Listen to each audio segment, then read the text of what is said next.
For 12 years, I've been providing, refurbishing and renting houses to families, to individuals and to companies. Over that 12-year period, there have been a number of tenants of ours that actually came from homelessness. At the age of 17, I moved out of the High Wycombe area, where I was originally from, and moved to London. 14 years later, I moved back to the area, and something that struck me immediately as I went into the high street for the first time was just how many homeless people there were on the streets. Now, this had me thinking. A recent statistic had estimated that in 2021, there were 227,000 people registered homeless here in the UK. And that doesn't sit well with me, knowing that in my lifetime, there are still people that are repeatedly sleeping on the streets. That's why today, I will be doing a social experiment. I'm going to be sleeping on the street in High Wycombe overnight. The whole idea behind this social experiment is for me to delve deeper into what it's actually like to be homeless and to see what we can do to help those that are less fortunate than us.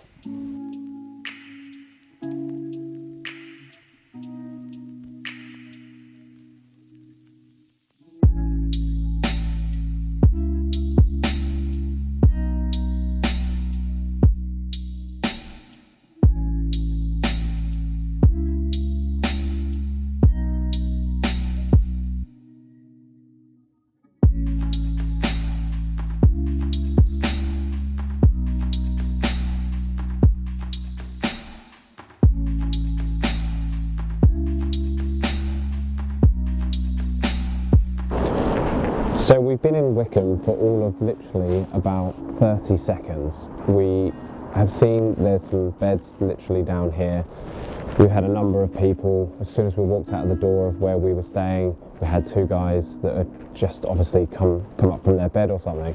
There's another lady just there. We've been on the street for quite literally about 60 seconds and we've seen four people that are obviously in need and don't have anywhere to go. So we're going to keep wandering around town, hopefully speak to somebody and just see where the night takes us. I'm trying to help myself and hopefully I'll be working soon. Yeah? The blanket and night shelters over the winter period. Yeah. But that's it. Do you mind me asking whereabouts do you sleep? Do you change where you sleep or do you stay in the same place? We used to sleep in the car parks, but because junkies were leaving needles there, owners of the car park got security to kick out homeless. So homeless people is paying for what the fucking junkies have done. Wow, that was very sobering. So I just spoke to a guy called Jack. Very good on the guitar, didn't want to be on camera, understandably. Committed suicide or attempted to commit suicide 8 times. Depressed, under medication, lived in High Wycombe for 8 years. That was a really tough one. I asked him where he was from because he had an accent and he said, I don't want to put down my country whilst I'm sitting on the pavement, he said. It's just so obvious that this is more than just you don't live under a roof. This is so much more that comes with this, which is depression. He kept saying to me, this is physical. You can probably hear him in the guitar in the background. Please don't film because he did ask not to, but he was saying this is physical. This is a physical pain. He was saying, he looked me in the eye and said, try and sit on this piece of cardboard for 24 hours a day. And he actually started getting a little bit annoyed at me because I said, what are your options to be able to kind of get some help? And he said, what do you think? Yeah, I'm sat here, and I think it's just more, I've seen people say, go and get help. But actually there's so much more to this. It's such a more mental health issue. And that was a really sobering conversation. And yeah, one that I'll never forget.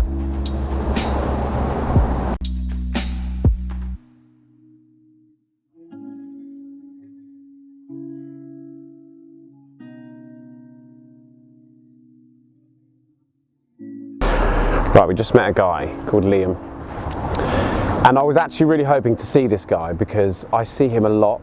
He's always in the McDonald's drive-thru. Just had a chat with him, and his girlfriend, who I've also seen before, is her 40th birthday today.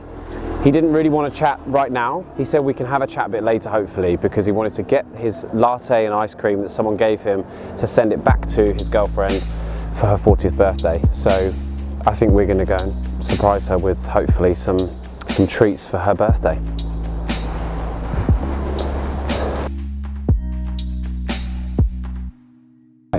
So we're here with a very nice gentleman called, do you mind me saying your name? Yeah. His name's Jay. Just met Jay on the stairwell, gave him a Coke. So we're, he's got his sugar fix for the evening.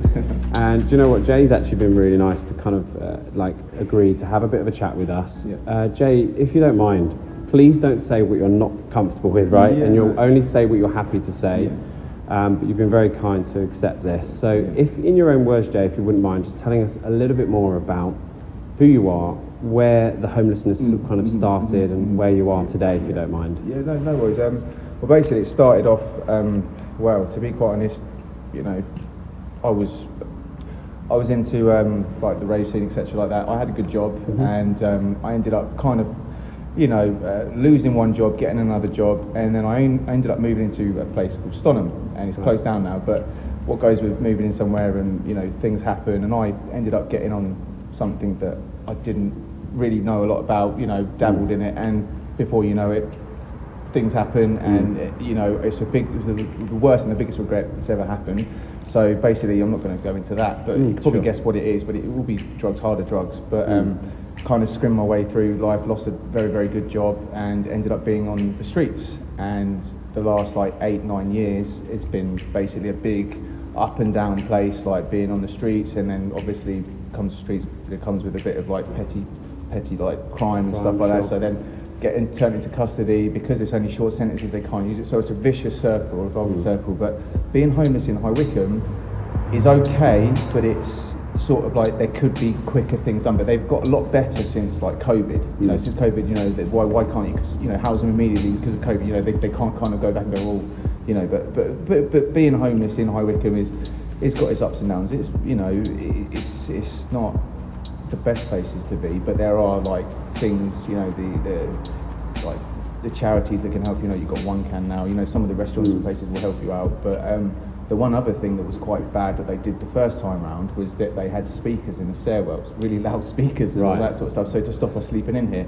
But there was, like you said earlier, there are good people and there are bad people. So the bad people that are homeless, it's going to come up on the good people. So that's why the speakers were put in. That's why everything else. Then they had security and stuff like that come in the stairwell. But they like most people, like security, they know who the bad ones are and who the good ones are. But do you know what I would say, Jay, is you've proven to me just in the last 30 seconds what a good guy that you are. I appreciate that. Homeless or not, there's not many people that I think would accept to speak to a weird stranger like me and come and have a chat with us, to agree to do this on camera.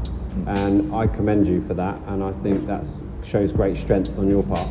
So if you don't mind going back, so you ended up in that sort of home, dabbled in whatever you got up to there. Yeah. And what kind of happened after that? What led you to being physically on the street? If you can take me back to that first night even. I physically became homeless on the street is where I had fallen out with an ex-girlfriend. She wasn't happy with the way I was living my lifestyle, which is understandable.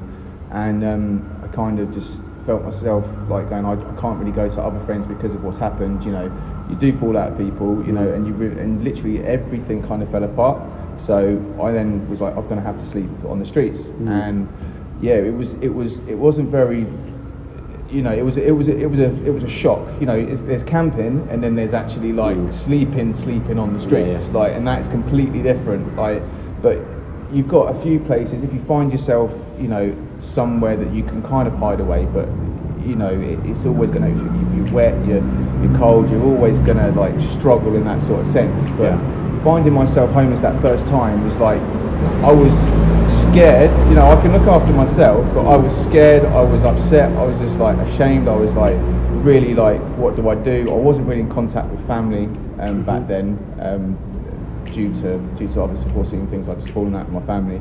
And that's another thing that, you know, the reason why I was homeless for so long, because I didn't have contact with anyone. And I just, when you're homeless, it's really hard to explain. Some people can, like, you know, just accept it and go through that. And I kind of for a while accepted it, but then I was thinking, I always had in the back of my mind, I know better. I've had We've better. had that job before. I've had, but you know, I have had better. But the one thing was the substance misuse. Like, you know, it's nothing. I've never injected or anything like that. It's just, you know, smoking and like, I try and be honest. But the main reasons why some people get really low is because they've either got some sort of substance misuse, and you know, even though you get help for it and everything else, it's up to you and your way of doing it. But because of the way you are, you can deal with a couple of nights out, and that's how it's a coping mechanism. And that's exactly what I'm finding. So, you know, we've been out for 2 or 3 hours now, and I've found that there's a stigma, and I feel ashamed to say that there is a stigma with homelessness, but what I'm discovering tonight is that there's just so much more to it. Usually mental health, potentially substance misuse, and it's kind of just, I'm doing this so that people can look deeper into the real issue, which I don't think is seeing people sleep on the street. I think it's what happens before that. It's what's happening in people's minds, how we can help people out, you know, in recovery or drug use or alcohol as well. So that's something that I'm finding is a lot more. So as you know, I'm sleeping tonight.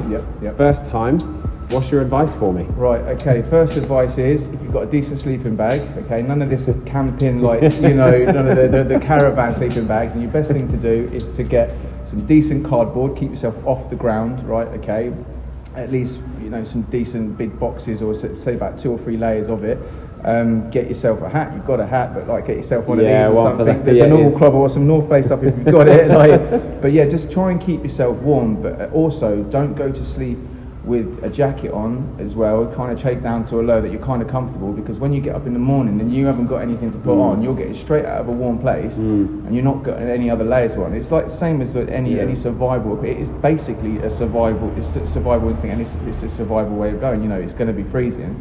But also, if you're going to go anywhere, I'd try and find yourself in a place that you're not going to be around it. Well, I'd say not these 2 stairwells, but all of them are rank at the moment. But there's if you don't stay in that stairwell, if you're going to stay in here, this stairwell here, try and stay like on level 3, because that's the, you know, you're going to be in between. Up here, like, you know, there's a lot of people that's going to come in and out and annoy you or something. But yeah, my best situation is just to try and keep yourself warm.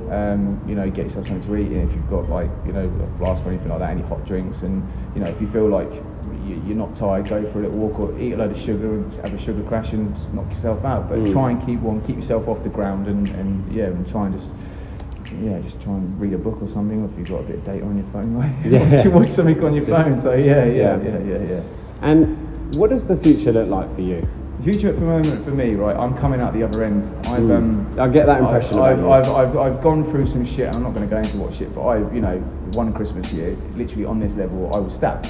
Basically, on this level, look, I got stabbed in my hand here, slice here, slice here. That was on Christmas Day, and I've got one on my back. But that was something, another issue. But you know, things like that happen, okay? And it's just, you know, it's just shit. But come to the high peak, and you realise, like, you know, this is not the way it's going to happen. So I'm now housed, you know, thank God I'm housed. But I'm just trying to go through the process. My next process is to try and get a job and go from there. But you know, if you're willing and you're showing, you know, enough, you know, positivity, not just procrastinating, like, you know, most people, you can tell everything, you know, you can say the right things all the time, but you know, they've done it for so many years, they know what's going to happen. But you know, you've got to engage with them, and if you're not going to engage, they're not going to help you, you know. So I do feel differently about you, Jay. I just feel like the future is bright. I'm hoping. But if there's anything that I could do to help you on that path, what would that be?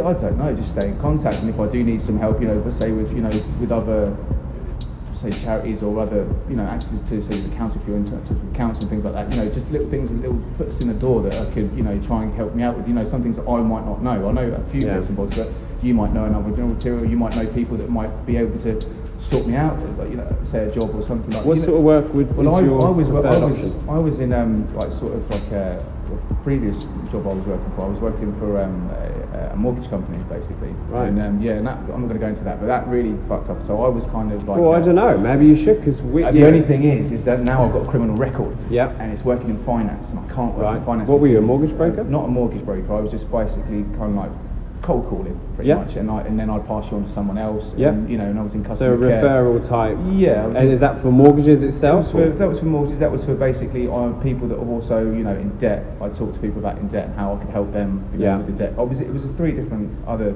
positions. I've had a few other jobs. I was worked in logistics for APC up the road in Essex. I've worked for a solar energy company that was trying to.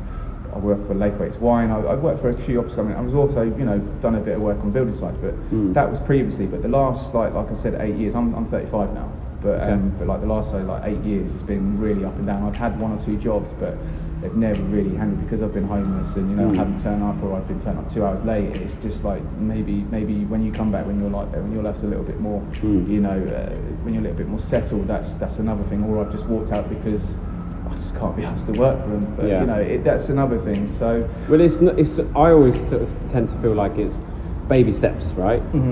If you went into a full-time role tomorrow, there's going to be such an element of adaptation that's just not going to fit right. I feel for you that it would be more of a progression, kind of nicely, slowly, and then before you know it, you've got your 5 days a week of work, you know, and all of that. I would love to take your number if you've got a number. Definitely. I'm in the property space. Okay. I work with a lot of people in mortgages and finance and all of that sort of stuff. If there's something that I can sort of put you in touch with and try and help you through that, because I just see so much positivity here, Jay. I really do. Yeah, thank you. I would say this is an incredibly positive conversation, mate. So I'd love to take your number and see what we can do to help you. Definitely do that. Yeah. Okay, let's do it. Brilliant.